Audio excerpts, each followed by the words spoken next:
Bem-vindos ao RH Cast. Seja muito bem-vindo, Isabel Oliveira. Obrigada. Está participando conosco, né? Uma grande treinadora aí dentro da área comportamental, né? Institucional. Queria que você se apresentasse para a gente, falar um pouco quem é você, qual tipo de trabalho que você desenvolve. Fala para a gente. Obrigada pelo convite, Igor. Um prazer estar aqui com a sua audiência. Eu sou Isabel, sou treinadora comportamental. Toco aí em grandes instituições o programa de gestão de inteligência comportamental. E o que é isso, né? É a união do estudo do perfil do comportamento individual e do time com a questão do apoio às lideranças e ainda o reforço, a construção ou a disseminação da cultura organizacional. Bacana. E hoje a gente vai bater um papo muito bacana sobre retenção de talentos, né? E que é realmente uma das grandes dificuldades hoje das empresas, de conseguir reter aquele funcionário talentoso, aquele funcionário realmente que pode ser muito produtivo e gerar realmente resultados incríveis para a empresa, né? E fala pra gente hoje, dentro do cenário que você tem acompanhado, né? Dentro de vários, ao longo da sua carreira, qual é a maior dificuldade hoje que os empresários têm com relação à retenção de talentos dentro da empresa? Uau! Essa pergunta é bastante complexa, né? E como eu falo com os meus líderes, para um problema complexo, existem, assim, uma construção para a solução. Não existe uma resposta simples. Até as ações para resolver o problema podem ser simples, mas, com certeza, elas vêm num combo, né? Num conjunto. Não é só uma única coisa para a questão dos talentos quererem permanecer na empresa. Estava lendo os relatórios do GPTW, porque eu sou consultora aqui no estado e sou partner. Existiu até no grupo Conexa RH uma discussão sobre esse termo, tá? Retenção de talentos. Porque, segundo o dicionário, reter é algo pejorativo. Como se fosse aprisionar, como se fosse algo obrigado, né? Então, agora tem se falado na questão do engajamento, na questão da permanência e do desenvolvimento. Retenção é um tema que está sendo discutido. Eu não tenho muito problema com esse tema, com esse termo, não. Mas só para atualizar nossa audiência, né? Porque vai que cola essa questão de reter ser uma coisa ruim. Então, o que faz, né, as pessoas ficarem? A gente sabe que o mundo do trabalho mudou. E um marco para nós, depois da revolução tecnológica, que veio depois da industrial, e nessa era do conhecimento, o marco para nós tem sido o Covid-19. Por quê? Porque as empresas perceberam que existem outras formas de trabalhar, outras formas de reunir. Claro que cada um na sua área, a depender daquilo que faz, é possível ou não um trabalho híbrido. E tem sido muito discutido isso. O ambiente de trabalho, a questão da saúde mental, a questão do ambiente ser tóxico ou não, a produtividade ser sustentável ou não. Então, todos esses fatores mudaram a configuração do colaborador pensar se ele quer ou não estar naquele lugar. Não só por isso, porque outras formas de trabalho nos são apresentadas através dos avanços da tecnologia, das novas formas, né, de nós nos comunicarmos, de informar e dessa informação chegar até as pessoas. Muitos outros trabalhos estão surgindo como novidade e as pessoas estão tomando coragem de empreender. Há exemplo, né, dos Estados Unidos, dos países de primeiro mundo, onde cada vez mais a gente vê um avanço no empreendedorismo e a questão do CLT ser flexibilizado com outras formas de prestação de serviço. Então, quando a gente fala em a permanência dos talentos nas organizações, nós não podemos olhar somente para dentro da nossa organização. Nós precisamos ter esse olhar sistêmico, integral, do contexto. Em que mundo nós estamos vivendo? Quais são as opções que concorrem com a nossa vaga, com o nosso posto de trabalho? Eu costumo dizer para as lideranças que é como se fosse um relacionamento. Hoje em dia, as relações também estão diferentes, não é verdade? Totalmente. A facilidade. A gente não conhece mais as pessoas como a gente conhecia no século passado. Então, por ter várias opções e vários tipos de relacionamento, no mundo do trabalho não é diferente. As pessoas também estão com muitas opções. Tá, e agora chegando, depois dessa contextualização, na sua pergunta, e eu como empresa, o que fazer para que essa pessoa queira estar trabalhando comigo? Primeira coisa é ter uma cultura forte. Estamos na era do propósito. As pessoas vão estar comigo não só por conta do salário. Perceba, não só, mas também. Então, salários competitivos é um fator? Salários competitivos é um fator? Sim, é um fator importante. E aí eu me socorro lá da pirâmide de Maslow para tudo que tem a ver com o desenvolvimento humano. Ela faz parte da configuração dos meus programas, tanto para lideranças, quanto para times, quanto para cultura. Aí eu pergunto para quem está nos ouvindo e tem esse desafio de atrair esses talentos. Como estão os seus programas de bem-estar, esses programas de valorização, de acordo com os níveis da pirâmide de Maslow, né? E o primeiro nível é o fisiológico. Que legal. E dentro essa questão do fisiológico, né? A gente vê a questão da pessoa, né? do colaborador, no sentir bem, assim, dentro do ambiente de trabalho, né? A gente vê eles algumas vezes, de estresse, né? De vários problemas com relação a desenvolvimento, né? de distúrbios e tudo mais, burnout e tudo mais, né? Realmente é um negócio que vem muito forte, né? Sim, e a responsabilidade antes do Covid-19 ficava muito para cada colaborador de forma individual. Você, Igor, precisa cuidar da sua saúde, entender que você precisa fazer exercício físico, obedeça as pausas para que você possa, então, ter essa produtividade alinhada, cuidado com o seu sono, mas isso era você responsável. Pós-Covid-19, por conta da pandemia, e isso atingir um número muito grande de pessoas, viu-se a necessidade disso ser uma responsabilidade compartilhada com as organizações. Então, não é só sobre o Igor cuidar da saúde dele, é o que a empresa que o Igor está fazendo para colaborar com esse investimento do Igor. Entende? Bacana. Então, assim, nessa pirâmide de Maslow, nós temos 5 níveis que nos ajudam a entender como atrair e reter talentos. Proporcionar esses programas de saúde e bem-estar, porque é fisiologia. Respeitar as pausas, porque a gente sabe que a produtividade ela precisa ser sustentável, né? A questão dos relacionamentos. Por quê? Porque no ambiente de trabalho, eu passo ali 1/3 da minha jornada de tempo. Já parou para pensar nisso? Verdade. A gente tem 24 horas, em média a gente fica ali, né? 8 horas no local de trabalho. Imagina se eu tenho relações tóxicas no meu local de trabalho. E pasme, o meu público, que são os líderes, eles são responsáveis pelas demissões das pessoas. Existem estudos do Gallup, né, que dizem que as pessoas elas não se demitem das suas empresas, das suas organizações. Elas se demitem dos seus chefes.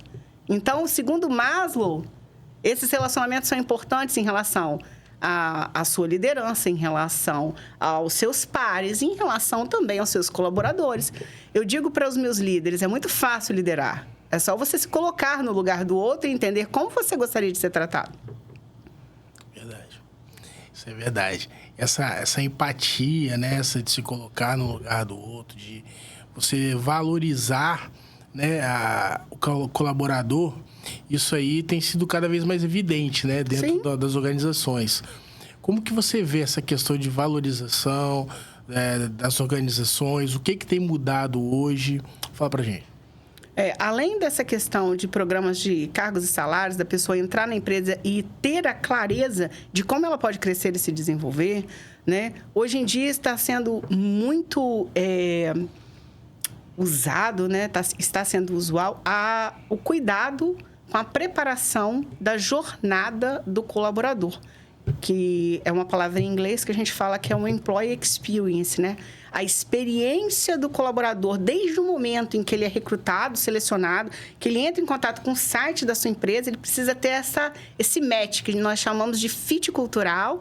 Depois, a questão do treinamento e do desenvolvimento, para que ele possa se sentir ali importante na função que ele faz. Existe até uma competitividade, né, entre os colaboradores. Poxa, para o meu cargo houve a liberação da verba para o treinamento, para o outro não houve. Então, como fica isso, né? A gente precisa ter esse equilíbrio, né? E a questão também de programas de mentoria, de coaching, cada vez mais, e que bom que isso já chegou no Brasil, né? Os executivos, os líderes de primeiro nível estão tendo coaches e mentores. Eu sou coach de alguns líderes, né, de algumas multinacionais, que a gente não vai citar o nome aqui, porque muitas vezes assim, não faz parte da estratégia da empresa essa divulgação, e como eu não tive assim, a sensibilidade de pedir, né, a autorização, mas de forma particular também, você está dentro de uma empresa, ocupa um cargo de supervisão, almeja uma coordenação, uma gerência, uma diretoria. Que bom quando você é mentorado, que bom quando você é treinado, porque isso encurta o tempo. Não que você não seja competente sozinho para alcançar, não é sobre isso. É sobre ter técnica, sobre ter método, né, de comunicação, de dar e receber feedback, de como delegar melhor. Então, isso tem sido usual, as empresas custearem isso para os seus colaboradores. E, claro, a gente está aqui na era da diversidade, da inclusão. Então, se eu pertenço a um lugar em que promove a diversidade, a inclusão, a inovação, eu vou querer estar ali.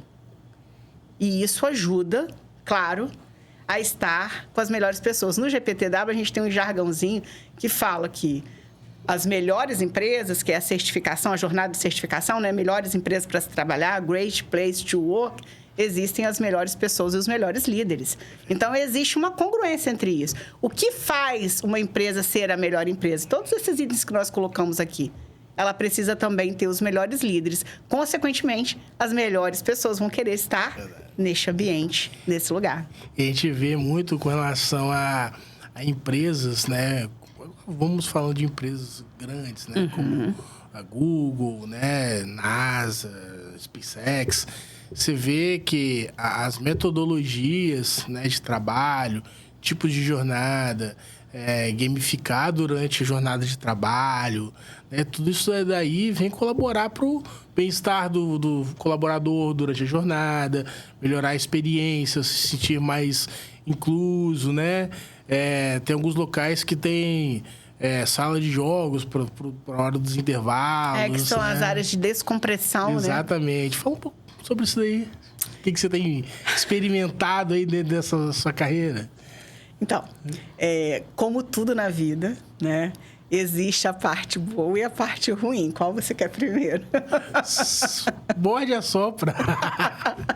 Pois existe esse jargãozinho que as pessoas querem o great place, mas não querem o true work, né?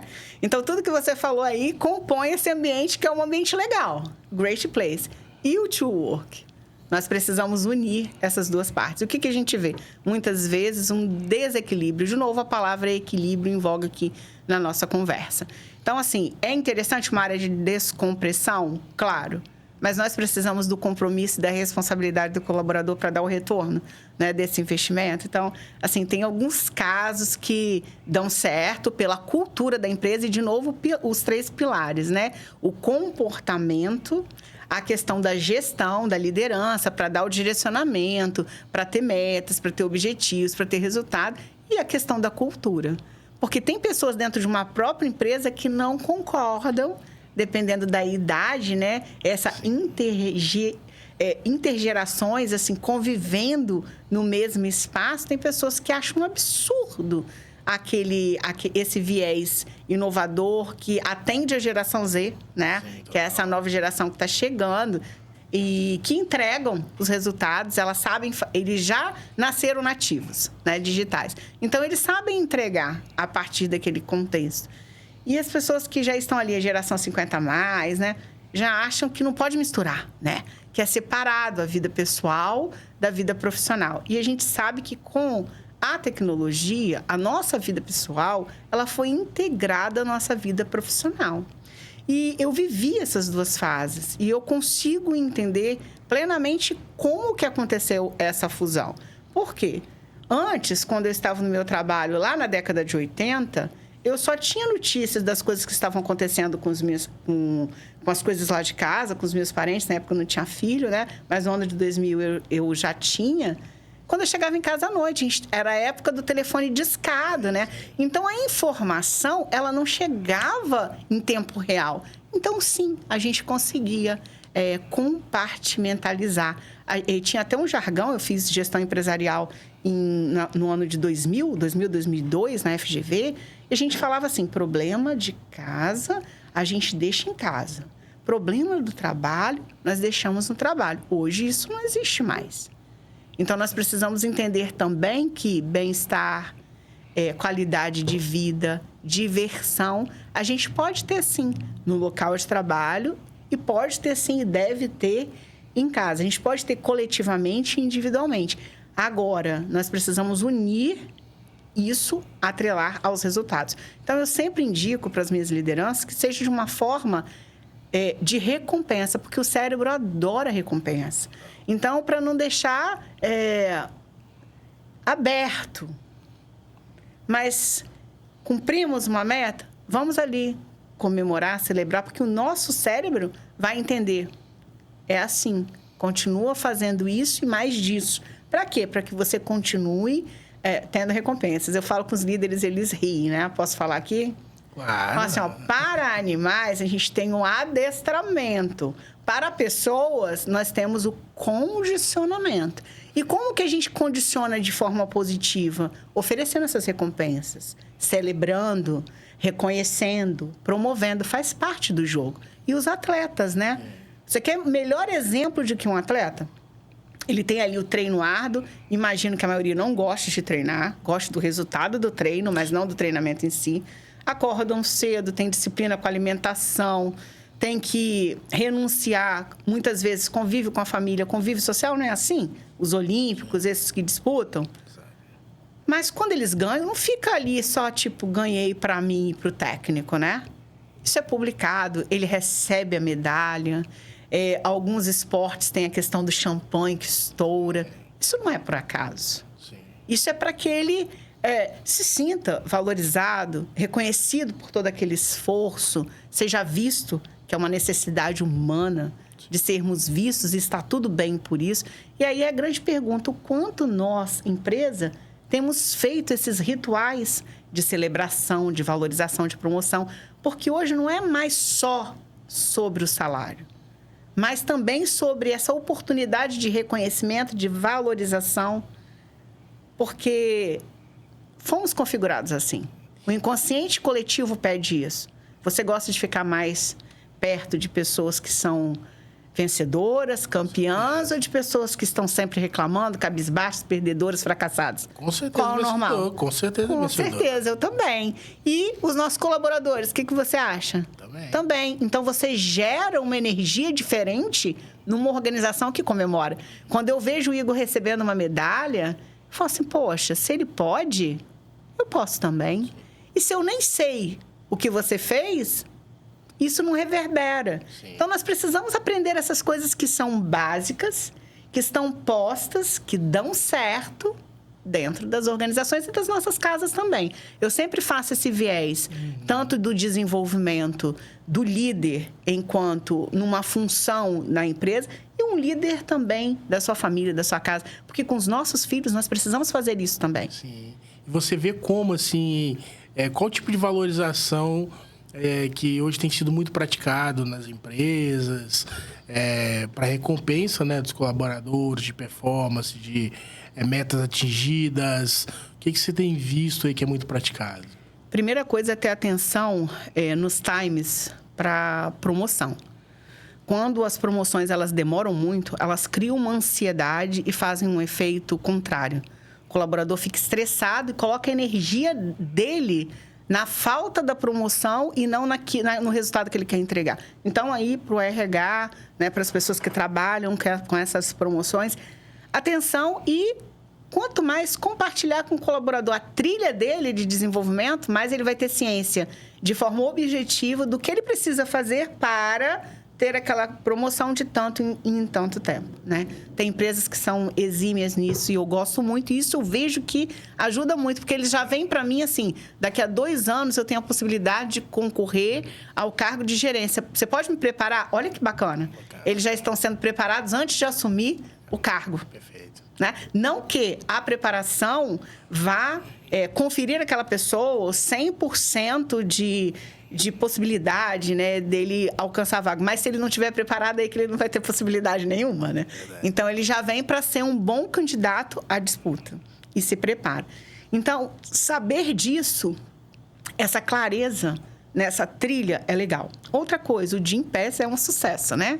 Pô, eu uso já. Pois é muito legal, está sendo muito usado. Esses benefícios, a questão de viagens, promoções para viagens, principalmente quando inclui a família, né? Tem empresas que são visionárias. Então, ela já inclui, porque ela sabe que aquela pessoa não gostaria de estar ali sozinha, né? Gostaria de estar com um acompanhante, com a família. Isso é muito bacana. Eu tenho visto nas grandes empresas, nas multinacionais, a questão dos programas e dos... como se fosse o Prêmio Noves aqui no estado, são programas que o colaborador inscreve uma ação que deu certo na área dele, que foi validada, para concorrer a outros. E isso gera também premiações, visibilidade. São prêmios, né? Como a gente tem aqui no governo do estado, que é a questão do Inoves. O servidor público que tem uma ação inovadora, que deu certo em qualquer âmbito, na segurança, na educação, na saúde, está até aberto o edital para aqueles que são servidores públicos. Então, você inscreve a sua ação, se aquilo já tem um determinado tempo rodando, que deu certo, para quê? Para ser multiplicado. Bacana. E para ser valorizado e reconhecido. Então, algumas empresas também estão adotando isso, e isso incentiva tanto a pessoa a trazer uma inovação, trazer uma boa prática. Isso pode ser disseminado entre outros departamentos, outros setores ou outras unidades, né? Existem muitas empresas que fazem isso. Bacanérrimo. Incentiva, né? É um desafio. E quem não gosta de desafio? Nossa. É um game. É um game. Como você falou, é um game. Eu trabalhava numa empresa, né, grande, e eu era operador lá de produção e tudo mais, e a gente desenvolveu lá uma forma de escoamento de sucata lá, diferente, que aumentou a produtividade, né? E aí foi bacana, porque a gente ganhou, na época, isso foi 2005, isso. A gente ganhou, na época, lá foi um passeio, né? Lá naquele Aroso Passo, olha lá que e bacana. tal. E aí foi a letra toda, né? Que a gente chama de letra, né? Porque tem a escala dos turnos, né? A escala dos turnos, né? E nós éramos 5 lá na letra. E aí os caras colocaram alguém para cobrir e a gente passou lá um dia, né? De um dia pro outro, lá no Aroso Passo. Foi muito bacana. E isso, até hoje, né? Existe essa prática, né? A prática eu não sei se ainda existe. Mas o mecanismo que nós criamos lá e elaboramos, até hoje existe. Lógico que eles melhoraram algumas coisas e tal, e normas de segurança e tudo mais, cada vez mais. E quanto tempo tem isso? Tem 20 anos. E você se lembra? Eu me lembro disso. Não é sobre o preço da recompensa, é sobre o valor que ela atribui. Exato. Então, assim, como fazer para que eu possa atrair talentos, para que eles queiram estar aqui? Gerando valor para essas pessoas, para a família delas. Outras coisas que eu observo que dão muito certo é quando a empresa ela tem programas de responsabilidade social e engaja os seus colaboradores para participar desses projetos, porque eles ajudam a comunidade e veem a importância desse movimento enquanto empresa. Isso também eu acho bárbaro e eu amo, né?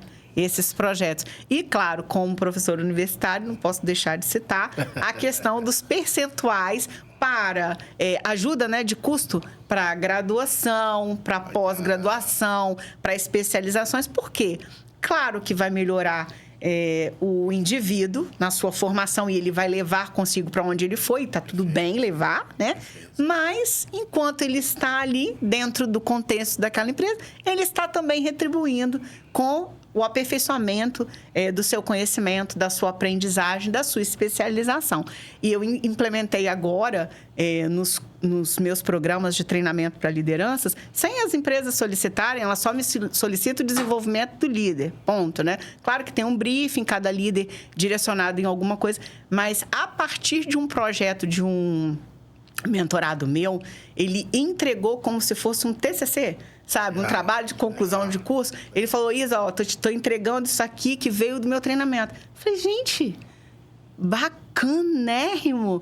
Agora, todos os meus mentorados, eles precisam entregar algo que eles ainda não estão fazendo na sua equipe, na sua empresa. Então, ficou um desafio entre os meus mentorados. Eu até estou pensando em fazer um grupo no WhatsApp para fazer um game, para fazer uma premiação, coisa assim, por minha conta. Legal. Mas ficou um diferencial nas minhas mentorias. Porque antes, o que a gente entregava? Um plano de desenvolvimento de liderança. Isso é comum, sair com um plano de desenvolvimento de liderança. Mas agora não é só o plano, é algo implementado, como se fosse um projeto de negócios para desenvolver. E, nossa, a gente tem tido, assim, muito resultado a partir desse insight. Eu super agradeço. Se o meu cliente estiver ouvindo, ele sabe que é ele, né? Gratidão pelo insight, pela força, né? E pela empolgação de ter feito um processo de desenvolvimento e levado para a empresa algo que surgiu a partir das nossas sessões. E é muito legal essa questão da valorização e incentivo, principalmente do conhecimento, né? Do colaborador. Eu lembro uma vez que foi em 2010 isso. Eu era técnico de segurança do trabalho, né? De um hospital. E aí, a gente precisava fazer algumas adequações, né? De sistema de combate a incêndio, rotas de fuga, sinalizações, um monte de coisas. Por questões de documentações exigidas, né? ONA, tudo mais. E aí, simplesmente, eu já estudava AutoCAD, essas coisas todas, de projetos, sempre gostei muito disso. E aí, eu comecei a fazer o curso de bombeiro civil. E aí, o hospital pagou para eu fazer o curso, né? E aí, dentro disso, eu fui me especializando cada vez mais e a gente conseguiu fazer todas as adequações lá e tudo mais. Eu fiquei responsável, né, por gerenciar essa operação, né, de documentações. Justamente por causa disso. Eles... investiram na sua formação. Na minha formação. E tiveram a contrapartida de você implementar, né? E deu super certo, saíram todas as documentações e foi muito bacana. E, assim, foi muito legal. Foi muito legal a questão da valorização que eles tiveram, né? Isso é uma coisa que eu sempre vou levar para o resto da vida, né? E justamente essa questão. Às vezes, a empresa, todo mundo precisa com relação à questão monetária. Mas existem outras coisas que são muito intangíveis, porque o dinheiro a pessoa recebe, é muito bem-vindo, ninguém é hipócrita de falar. É necessário. É necessário, né? Paga os boletos. Sim. Né? Mas existem alguns ganhos intangíveis que você carrega para o resto da vida. O dinheiro você vai ali, pagou o boleto, acabou. Agora, o conhecimento que você adquiriu, a experiência que você teve, isso você leva para o resto da vida. Os relacionamentos. O Daniel Goleman, que trouxe para nós, né, a teoria da inteligência emocional, ficou mais acessível para o público que não é específico da área, né, a inteligência emocional através de Goleman. E tem uma aula de liderança que a primeira pergunta que ele faz é: qual foi o líder que mais marcou a sua história, positivamente e negativamente? Você precisa responder isso. E eu sempre faço essa pergunta aos meus líderes. E o líder que te marcou positivamente foi aquele que te ajudou, certamente, a crescer como pessoa, como profissional. Esses ganhos intangíveis. E você não esquece essa pessoa. E Cortella vem e fala que ele prefere ser importante do que famoso. E eu sempre levo isso nas minhas palestras, nos meus treinamentos. Eu amo o Mário Sérgio Cortella. Se ele estiver nos ouvindo, Cortella, adoro. E ele fala que o importante é aquele que atribui valor às pessoas, e as pessoas importam. Ou seja, internaliza. Isso que você fez foi internalizar algo que você se sentiu valorizado. O famoso, ele é passageiro. Como se fosse uma estrela cadente. Uma hora você tem a fama, depois as pessoas esquecem da fama. É algo muito do ego, a fama. O ser importante, não. Então, na minha trajetória, eu levo isso. Eu quero ser importante para cada líder que eu mentoro, para cada empresa que eu passo. Porque eu quero que elas importem valor, né? O conhecimento. E, graças a Deus, nessa trajetória aí de quase 15 anos, todos os projetos que eu assumo, o meu compromisso é ser importante. E tornar os meus líderes importantes para a equipe deles. E eu sempre pergunto, seu colaborador, quando chega na segunda-feira, fala, nossa, vai ser maravilhoso porque eu vou encontrar com o Igor, ou, nossa, meu Deus, eu vou ter que encontrar com o Igor na segunda-feira. Quem você tem sido nessa história do desenvolvimento de pessoas? Porque o John Maxwell, que é um dos, treinadores mais expoentes que eu sigo também, ele fala que o principal papel do líder é desenvolver pessoas. Se o líder não entender isso, ele ainda não entendeu o papel de ser líder. Pode ter entendido o papel de ser gestor, de processos, de procedimentos, de ferramentas. Pode ter entendido o papel de ser chefe, de dar conta, de entregar resultados por conta de uma função, mas ele não entendeu o que é influenciar uma pessoa. Então, essa influência, ela vem desse desejo massivo de você transformar ou facilitar a transformação daquela pessoa. E ela leva para a vida e ela vai lembrar de você. Quem não se lembra de um professor que fez diferença na vida dele? Eu me lembro de uma de português que eu escrevia textos assim, bizarros. E ela falava sempre, está excelente, pode ser melhor. E eu me lembro de uma professora de inglês que falou para mim, você nunca vai para lugar nenhum, porque você é muito inteligente, mas não é esforçado. Olha só, eu tinha, acho que 8 ou 12 anos. E, a partir daquele momento, eu tive uma quebra em relação à vontade de aprender a língua. Porque ela falou assim, você é muito inteligente, não se esforça, não vai falar nada. E, durante muito tempo, isso, assim, me tirou o prazer, né, de aprender inglês. Olha como influencia um professor, um líder. E nós, como pais, como mães, também precisamos estar atentos a isso. O quanto nós incentivamos os nossos filhos, o quanto nós tiramos deles muitas vezes o interesse, a vontade e a crença de que eles podem. Nós, como autoridade, nós transferimos para os nossos filhos o poder deles fazerem as coisas. Então, nós precisamos afirmar que eles podem. E hoje você vê assim, qual é o erro mais comum que as empresas têm com relação à valorização, a ter os colaboradores ali engajados dentro da cultura, dentro da proposta da empresa? Posso falar mesmo? Lógico. Aqui é sem filtro. Então, vamos lá, hein? Primeira coisa, não valorizar a cultura. As empresas ainda acham que cultura é algo acessório. E não é. É a base. É aquilo que ninguém vê, como a edificação de um prédio. São os pilares, é o alicerce. Então, esse é o erro crasso para mim. Número 1. Quando eu pergunto, está na veia missão, visão e valores? Vocês agem segundo isso aqui? Temos um código de conduta, códigos de cultura? Só está lá no computador, no manual. Essa semana, uma líder, eu estava fazendo um briefing com ela, ela falou assim, espera aí que eu vou dar uma olhadinha aqui no computador. Eu já vi. Então, não é culpa dela. É simplesmente a cultura não é vivida, né? Você não sabe sua identidade? Não sabe seu CPF?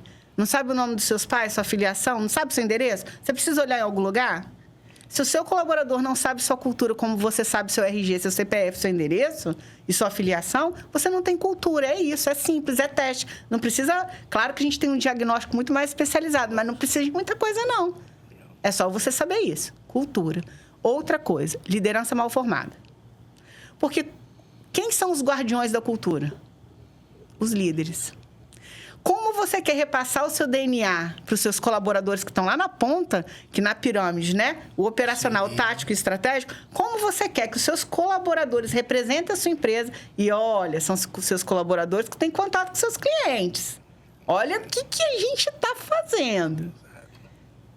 E aí, você não tem uma liderança bem formada, não está no DNA da liderança a cultura, eles vão ser guardiões de quê? Aí cada um faz o seu melhor de acordo com aquilo que eles acreditam. Só que eu não tenho um código. E aí você faz de um jeito, João faz de outro, Célia faz de outro, não temos cultura. Isso é um perigo. Total. E falei de cultura, liderança e agora o comportamento. O que eu aceito e o que eu não aceito aqui? De acordo com o quê? Com a minha vontade? Com a vontade do líder A, B, C ou D? Não. De acordo com a cultura. Então, os comportamentos que precisam ser valorizados quando congruentes, aceitos e reconhecidos pela cultura e punidos. O maior erro, manter um líder tóxico ou um colaborador tóxico que dá alto resultado, mas não sabe cuidar de pessoas. E aí, mais um jargão do GPTW. Entre pessoas e resultados. Precisamos aprender a ficar com os dois e não escolher um ou outro. Eu tive semana passada esse caso. Um líder veio para mim, logo para quem, né? Para mim. Sou treinadora dele, né? Não podia ser diferente, mas tudo bem. Ele falou assim, Isa, eu estou com um encarregado XPTO lá. Ele resolveu todos os meus problemas na área. De organização, lançou um 5S, está tudo perfeito. Coisas que há mais de um ano não estavam sendo organizadas. O pessoal que ele escala para final de semana, para turnos, né? A gente está falando de indústria. Antes era um chororô, um mimimi. Ah, não posso. Ele nem, sabe, precisa ficar pedindo muito. Ele já pede, o pessoal já tá junto com ele e tal. Mas porque tem medo dele, não porque ele realmente sabe influenciar. E aí ele está com problema com todos os outros encarregados dele, porque ele está bypassando todo mundo, dando um excelente resultado, mas bypassando os demais. E aí ele veio com a pergunta de ouro, né? O que eu faço? Aí eu devolvi a pergunta. Diante do treinamento que você está passando aqui comigo, diante da cultura da empresa que foi toda reescrita e diante do que os seus pares estão fazendo, eu quem te pergunto, o que você faz? Aí ele falou assim, bom, diante de toda essa reestruturação, eu preciso trabalhar ele. Eu falei, excelente. Então, é isso que você vai fazer. Agora, eu quero te perguntar, quando ele chegou, você falou com ele sobre o código de cultura? Você disse acerca do comportamento que você esperava? Ele, não, Isa, eu falei só na urgência, só o que eu queria, do resultado que ele entregasse. E aquilo que você pediu, ele está te entregando? Está. Eu falei, então, se ele está te entregando o que você pediu, certamente ele vai ser capaz de te entregar. Se você colocar para ele qual é a nova cultura da empresa, quais são os valores, o que você aceita ou não. Aí ele veio com uma sacada excelente que eu gostei muito. Ele, Isa, porque o mercado está trazendo isso, né? Pessoas ótimas de forma técnica, de forma operacional, que entregam resultado, mas que não estão preparados para lidar com pessoas. Se eu for demitir essa pessoa por conta disso, e ele falou só disso, que eu não gostei, mas ele falou só disso, eu vou ter que ficar demitindo várias outras pessoas. Então, vale eu investir um tempo nessa pessoa para trazê-lo para o nosso modelo de cultura. Eu falei, mesmo porque vocês são 4 dentro do modelo de cultura e ele é 1. Não é possível que ele vai vir para desmoronar aquilo que vocês estão construindo aí nesses 2 anos. E aí eu sugeri que ele tivesse essa conversa franca com esse novo colaborador, fizesse aquele feedback construtivo, elogiasse, pontuasse tudo o que ele está fazendo, que está trazendo de uau para a área, para a empresa, do conhecimento que ele tem, e convidá-lo a entender uma nova forma de trabalhar e dizer qual é essa nova forma, mas dando para ele um período de 3 meses. Para dar essa chance, tanto da equipe aprender com ele, porque ele tem muito a contribuir, ele não é só um líder tóxico, ele tem muito a contribuir, mas para que ele também seja desafiado a aprender outras habilidades, outras competências, então unir, né? O resultado que ele dá com pessoas. Se ele topar, ele está dentro. Se ele não topar, ele não pode continuar, porque senão nós vamos deixar 4 pessoas instáveis refém de uma. E aí é injusto, né? Não, total. A gente precisa de novo daquela palavrinha mágica, equilíbrio. E essa questão do onboard, ele é muito importante, né? Principalmente com relação aos pilares, à cultura, né? Ao modelo organizacional. E a gente vê muita falha com relação a isso, né? Muita. A gente vê muita falha. Existe aquela questão que as pessoas, muitas empresas, né? Elas contratam por competência e demitem por comportamento, né? E só que aí, quer dizer, não viram antes na hora do recrutamento? Não passou o período de onboarding? Olha como é importante, como não é perda de tempo.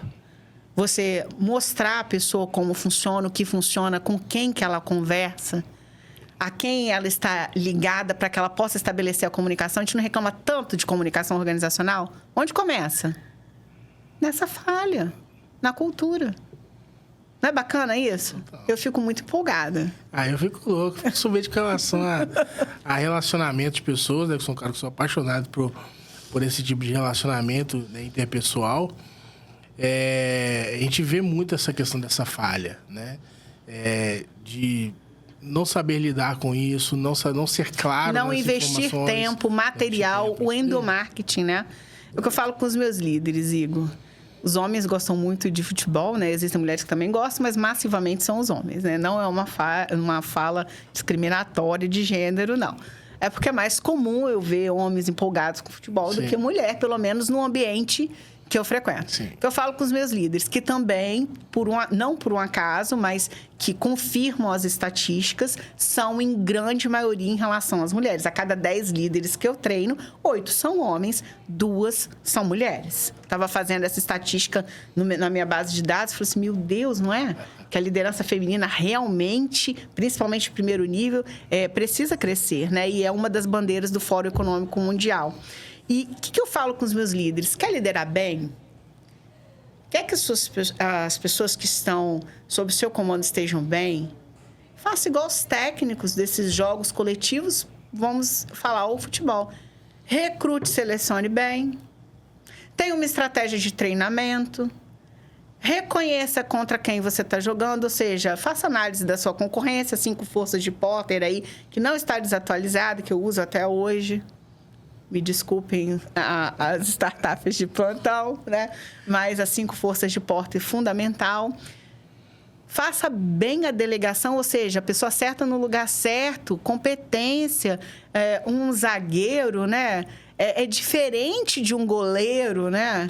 Então, cada pessoa ali, mas com o mesmo objetivo. Cada um executando de forma harmônica, né? Ali, entendendo o alvo, para não dar um 7-1 Alemanha, né? Exato. Então, assim, contrate bem, treine bem, delegue bem as funções, escale bem, entenda contra quem você está jogando, então não fique só com os olhos voltados para dentro. Eu falo que gestão se faz da porta para fora.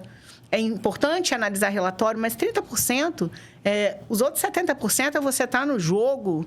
Né? Monitore, entenda, monitore, dê feedback. Depois do jogo, não tem a reuniãozinha ali para saber o que deu certo, o que não deu. Eu tenho empresas que estão adotando lições aprendidas. Eu estou adorando isso. Precisa disso, né? E o que a gente falou no início da nossa conversa, recompense, celebre, promova. A gente não tem times só de seleção, né? Antes a pessoa foi da primeira divisão, mas também já foi da base, já foi da segunda. Então, ela vai aumentando o seu nível de acordo com a sua preparação, com o seu desempenho e se torna, então, a seleção. Eu tenho um líder que fala assim, depois do seu treinamento não é mais time, né? É seleção. E aí, agora a gente já tem a seleção dele, você acredita? Então, é muito disso. É simples, é modelável. Só que por que as pessoas não fazem? Eu não sei. Eu gostaria... Mistérios, né? Eu gostaria de entender. Eu falo, meu Deus, é tão simples. É só modelar isso aqui, ó. É a fórmula. Mas por que nem todos fazem? Eu preciso dessa resposta. E qual foi, assim, a recompensa, né, dentro das empresas que você atendeu, que eles fizeram, que, assim, que você vê que gerou uma experiência mais uau, assim, num colaborador? Então, tem gerado, né? Eu mentoro uma empresa. Essa eu posso falar porque as diretoras foram treinadas por mim e estamos muito próximas, né? Que é a Contrex Engenharia de Acesso, a melhor empresa de engenharia de acesso do Brasil e agora internacional. Estamos no Uruguai. Eu tenho muita honra de ter feito o processo da Contrex, desde o planejamento estratégico até o treinamento da diretoria, de todos os líderes de primeiro nível, e agora estamos já ampliando para os líderes de segundo nível. E no planejamento estratégico, nós acordamos que se batêssemos a meta estruturada para os próximos 5 anos, que vai ser agora em 27, nós iríamos para um cruzeiro. Rapaz, você não está entendendo. É o time Sangue Azul entrando aí para fazer, né, para dar acesso através dos andaimes nessas indústrias. E isso movimenta a empresa de um jeito que você não está entendendo. Então, estaremos lá e eu estarei lá. Uau, né, que bacana. Nesse cruzeiro. Poxa, que legal. E todas as vezes que nós nos encontramos é um hashtag Somos Sangue Azul. E vamos para o cruzeiro. Bacana. Isso é uma recompensa que está movendo, né? Não só isso, né? Existe toda uma estrutura por detrás. Não, como eu falei, algo complexo não é respondido por ações pontuais e únicas, mas faz parte, é o que você me perguntou, o que mais uau, né? Mais Para mim, incrível, perfeito, porque principalmente a treinadora tá dentro, né? Contrex, hashtag Sangue Azul. Eu lembro uma vez que eu trabalhava numa empresa de vendas e a galera batia meta para ganhar chequeira, para ganhar camisa. Eu na Embratel, cara. Ai, não, perdoa. Corta essa parte da Embratel. Eu, na primeira empresa que eu fui representante de serviços, vendia milhões, que eu era outbound, né? E ganhava uma caneta, um relógio. Algo, assim, bem inexpressivo em relação ao resultado individual que eu dava para a empresa. E é um negócio muito louco, né? Deprimente. Aí é o tiro pela culatra, o que eu falo, ou no pé, né? E você vê que a galera se esforça por coisas pequenas. Eu lembro que nessa época aí, né, que vai cortar, lógico, essa cara da Herbalife. Por favor, a Embratel tem Mas aí... E assim, eu lembro muito na época que eu trabalhava e batia metas, assim, de vender coisa de 200 mil, 300 mil, e ganhava, era uma garrafinha, era uma squeeze, chaveiro, sabe? Eram coisas muito loucas. E aí a gente volta naquele ponto que a gente estava falando sobre recompensa. Que muitas das vezes algumas coisas que são representativas, as pessoas se esforçam para ganhar aquilo que vale mais do que o dinheiro. Sim. Se a pessoa tivesse ganhado o dinheiro lá do brinde e tudo mais, e ali comia um sanduíche e acabou. Entendeu? E sobre isso que você está falando, dessas recompensas que são muito desproporcionais, eu acredito que as pessoas precisam entender como fazer esses programas de recompensa. Por quê? Por exemplo, eu vi essa semana, acho que foi final de semana passado, que a Unimed ela fez uma ação de saúde e bem-estar, mas para o público. Eu fiquei me perguntando, por que não para os colaboradores? E numa ação dessa, que você faz um grande evento, uma convenção, você dá uma caneta, um squeeze, aquelas sacolinhas para você colocar seu tênis, está tudo bem, porque não é uma recompensa direta proporcional à sua produtividade, é um agrado. E aí é igual festa de aniversário. Qualquer lembrancinha que você leva para casa, você está fazendo propaganda da empresa e está tudo bem, né? Uma bolinha, tipo de fisioterapia para você. Não tem problema nenhum, uma viseira, uma camisetinha, mas isso faz parte de um contexto, de uma convenção, de um evento, onde a pessoa recebeu conhecimento, fez network, saiu do ambiente e, para complementar, você ganhou um suportezinho, um mousepad, até para fazer parte de um kit de onboarding. Sim. Eu acho legal, né? Ganhar um fonezinho, um valor inexpressivo para a empresa, mas que o colaborador adora. Uma canetinha, quem não gosta? Meu pai tem um chaveiro lá na siderúrgica até hoje. Então, até hoje. Um chaveiro. 30 anos. Ok, então é nós sabermos colocar isso no lugar certo, também na hora certa. Percebe? Não é que é um adesivo... Poxa, que legal, um senso de pertencimento. Ganhar um adesivozinho, ok. Agora, esta caneta é porque tu vendeu, bateu a meta e tá ganhando a canetinha, aí... Não tem mais ninguém bobo, né? A gente não é criança, né? Não. Então, assim, é nós entendermos, de fato, onde inserir cada um desses níveis, né? De brinde, de endomarketing, de recompensa, no momento certo. A pessoa está entrando, ela não fez nada ainda, ela ganhar um chaveiro, ok. Não fiz nada para isso. Só estou assumindo aqui um contrato de trabalho, né? Com os meus deveres, com os meus direitos, a empresa com os deveres, com os direitos dela.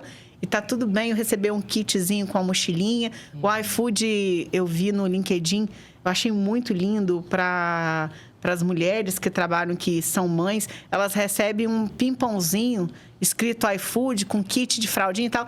Assim, pro iFood, eu imagino que seja irrisório aquele pimpãozinho. Mas se eu fosse uma colaboradora do iFood, eu ia achar o máximo. Sim. Porque eu gosto de presentes, tem as linguagens do amor também, né? Exatamente. Tem pessoas que gostam de determinadas coisas, tem pessoas que não gostam. Exato. E isso também precisa ser conhecido, a depender do perfil, a depender da linguagem de amor, exato, a valorização por um presente, por uma promoção, exato, por um reconhecimento público, por um tempo de qualidade do líder, de um tapinha nas costas. Tem gente que gosta, tem gente que não gosta nem que toque. Então, nós precisamos entender de gente para saber que tipo de recompensa a gente vai dar. Mas, principalmente, fazer com que essas recompensas sejam significativas. Sim, sim. E na hora certa. A gente vê né? muito... Porque essas canetinhas que a gente ganhava e essas shakeiras, essas coisas... Tudo bem se não fosse uma recompensa por desempenho, né? Também seria ótimo, mas né? Como recompensa para desempenho é um valor muito irrisório. Né? Eu acho que até ofende. Ao invés de incentivar... Eu vejo muito assim, igual minha área era Tec Segurança, então eu participava de várias CIPATs de empresa. Eu prestava consultoria de segurança do trabalho na época. Então, a gente montava CIPATs e tudo mais. E a gente via essa questão de brindes mais nessa época. Tipo, que era uma vez no ano. Ok. Né? Então... E até em datas comemorativas, né? Dia das Mães, Dia dos Pais da empresa. Claro, o budget dela para treinamento, desenvolvimento, essa parte promocional tem um limite. Então, imagina você dar alguma coisa de muito... com valor muito alto, com preço muito alto, para 1.000 colaboradores, 5.000, não inviabiliza. Agora, em relação a índices, né? A programas, né, de produtividade, incentivo, a gamificação precisa ser proporcional. Tanto é que o modelo de partners está sendo tão fomentado na atualidade em relação a pessoa se sentir parte, sócio e ter um percentual ali, né? E também os planos, né? No final do ano, que sempre acontece, em relação à lucratividade, né? Que são as recompensas significativas. Então, gerentes que eu mentoro, final de ano, eles recebem um valor que corresponde aí à compra de um carro, a uma parcela significativa para a compra de um imóvel. Então, assim, faz com que esses caras... Eu falo que eu tenho o maior prazer de mentorar essas pessoas, porque eles têm sangue no olho mesmo. Mas será por quê? Por que o sangue no olho? Por que essa vontade de dar resultado? Recompensa. Está atrelada à recompensa. Tanto o reconhecimento da empresa, quanto a questão de colocar dinheiro no bolso. Isso é irrefutável. Não tem como. Não, é o que a gente falou, não é só sobre isso. Sim, mas faz parte. Mas isso faz parte, e uma parte significativa. muito significativa. Exatamente. E aí, se você fosse deixar um momento de sabedoria para a empresa sobre essa questão de engajamento, cultura, né? Ter os seus colaboradores engajados, né? E dentro da cultura, pensando a longo prazo, seja ou participando, né, como colaborador, ou empreendendo e prestando serviço, alguma coisa do tipo, qual seria um ponto de sabedoria que você poderia falar com ele? Além de tudo que a gente já conversou aqui, que eu não me economizei, entreguei aqui muitas coisas que eu faço só em mentorias, né?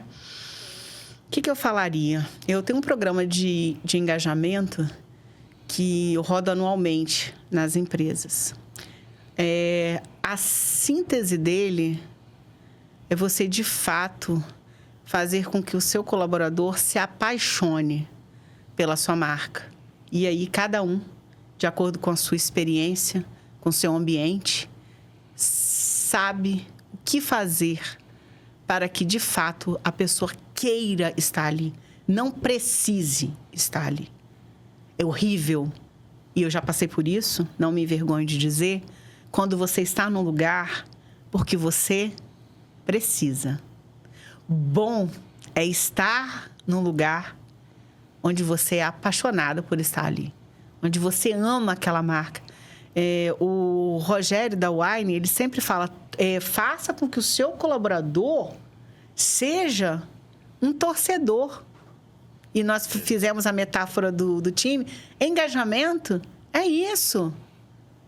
Faça com que o seu colaborador seja apaixonado pela sua marca. Então, um momento de sabedoria, da mesma forma que você estrutura, investe para o seu cliente estar no centro das suas decisões e optar pela sua marca, e você passa muito tempo elaborando isso, né? A jornada do cliente, e você prepara o seu marketing, e você faz os seus programas, pensa os seus produtos e serviços, e volta tudo para o cliente, eu te convido a usar essa mesma inteligência em favor do seu colaborador. Faça com que o seu colaborador ocupe também espaço nesse centro. Não precisa retirar o seu cliente, mas faça também com que o seu colaborador, que tem contato com o seu cliente, existem pesquisas, tá, Igor? Que o nível de satisfação do cliente é proporcional ao nível de satisfação do colaborador. E eu percebo que as empresas ainda não viraram essa chave. Se eu tenho cliente satisfeito, consequentemente, eu tenho colaboradores satisfeitos, porque é ele que trata os meus clientes. Se eu tenho cliente insatisfeito nas pesquisas, nos NPS que são feitos, eu tenho colaboradores insatisfeitos. Então, essa é a sabedoria que eu traria, e eu acredito que se as empresas tratarem os seus colaboradores como clientes, ainda que internos, e que se seus clientes forem, de fato, torcedores, apaixonados pela sua marca, nossa, a gente vai ter um ganho aí no desenvolvimento de liderança de pessoas e resultados incríveis. E eu faço isso, né? Eu ajudo empresas a transformarem os seus colaboradores em torcedores. Então, eu estou à disposição. Bacana. Vendendo também meu peixe, né? Lógico, né?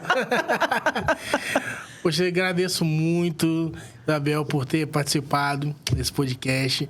Agradeço muito por toda a sabedoria que você entregou aqui, por todo o ouro que você entregou aqui pra gente, com todo esse carinho, né? E realmente a gente tem visto que todos os pontos que você tem colocado, né, muito brilhantemente, realmente traz muito resultado para as empresas e, consequentemente, com certeza, para os seus clientes lá. E só temos a agradecer, né, por todo mundo que está aí presente, assistindo. E fala para nós a sua rede social, conta para nós aonde que possa te procurar. Excelente.